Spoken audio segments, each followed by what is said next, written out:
Hi everyone. In this video, let's look at the acid-base properties of amino acids. Do you know that acid-base properties of amino acids is extremely important in understanding and analyzing the properties of proteins? For example, you need to know the acid-base behavior of amino acids in order to separate amino acids from the mixture, in order to identify amino acids, in order to quantify amino acids, and to determine their sequence in proteins. First, let's consider the common ionic species of amino acids. In literature, there are many points of evidence suggest that amino acids occur as dipolar ions or Zwitter ions. You can see here unionized or undissociated form and Zwitter ion or dipolar form of amino acid. We know that the crystalline amino acids have relatively high melting points or decomposition points, usually about 200 degrees Celsius. They are much more soluble in water than in nonpolar solvents, right?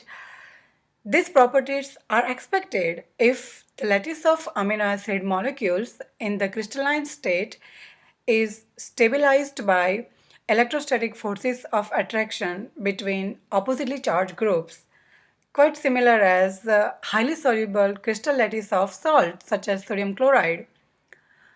Ionic crystals like sodium chloride are held together by the charge-charge interactions between positive ions and negative ions. In sodium chloride, each positive sodium ion is surrounded by 6 negative chloride ions, while each negative chloride ion is surrounded by 6 positive sodium ions.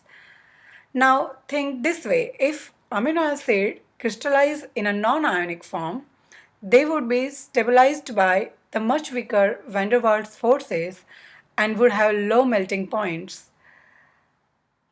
It makes sense, right? Let's see the example of alanine for our better understanding. This example I have taken from the classic book Biochemistry by Leininger. When crystalline Zwitter ionic amino acid such as alanine is dissolved in water, it can either act as an acid or as a base. As you see here, as an acid, it donates proton, and as a base, it accepts proton. Since alanine is very simple amino acid with monoamino and monocarboxyl group, it is considered to be a diabasic acid in its fully protonated form, which can donate 2 protons during its complete titration with a base. This two-stage titration with NaOH can be explained as in these equations, and as you see, there is donation of 2 protons. You can also see that in this process, each ionic species is involved. To understand this better, let's see the titration curve of alanine. As you see here, at a pH lower than 2, both the carboxylate and amine functions are protonated. So alanine molecule has a net positive charge.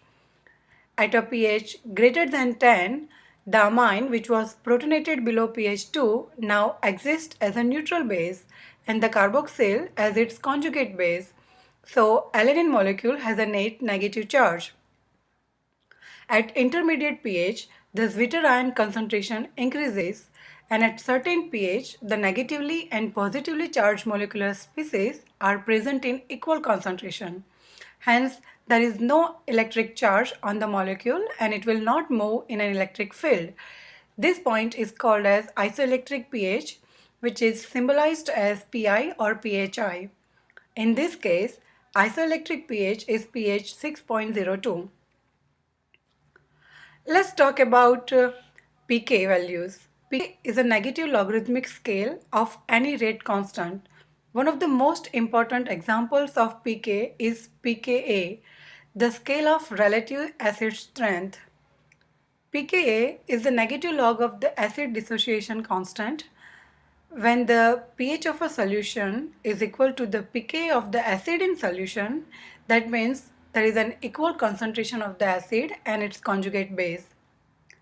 There are more than one pKs for an acid. It has multiple acidifiable protons, so it can be referred to as pK1, pK2, and so on. An important example is amino acid, where pK1 is for the carboxyl acid and pK2 is for the amine. So here, as you see, pK1 is 2.34 and pK2 is 9.69. At pH 2.34 and pH 9.69, equimolar concentration of different ionic species is present.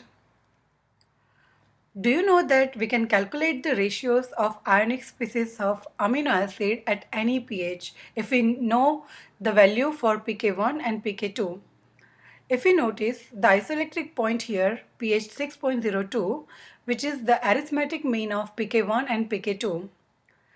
These relationships are sufficiently exact for most purposes, and all monoamino and monocarboxylic acids show mostly the same behavior.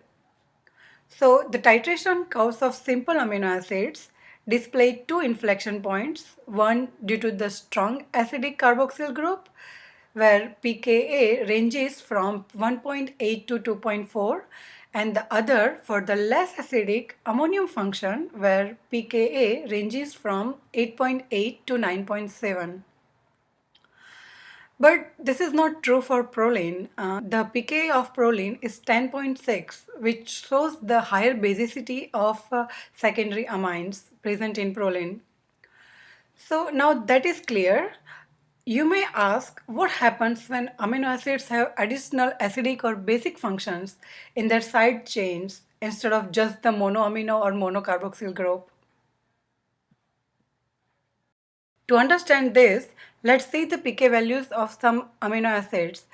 These amino acids with additional acidic or basic functions are listed in the table on the right, the fourth column. The PIs of these amino acids, last column, are often very different from those noted for the simpler amino acids. So in this case, you can expect that such compounds will display three inflection points in their titration curves. The additional one is related to the R group. Let's see the example of glutamic acid. In glutamic acid, if you remember the structure of R group, which is CH2, COOH, the gamma carboxyl group of glutamic acid, though it is fully ionized at pH 7, the pK value 4.25 is considerably higher than the pK value of monocarboxylic group. That is because of additional carboxyl group. It makes sense, right?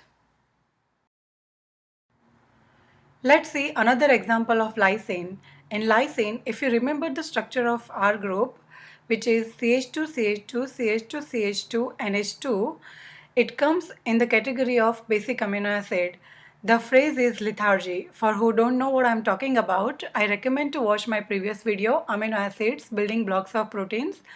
The amino group of R group of lysine is strongly basic and it loses its proton only at pH 7, and hence this amino acid has a net positive charge as you see in the curve.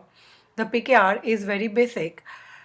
For arginine, also it is the same case. In arginine, the guanidinium group is strongly basic.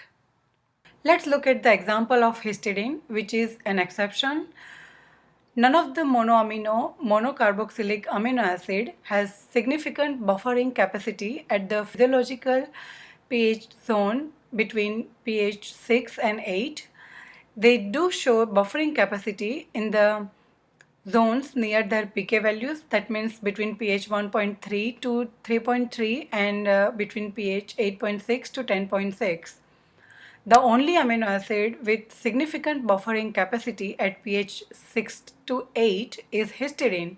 If you recall, I mentioned in my previous video that histidine is borderline its properties of amino acids with basic R groups.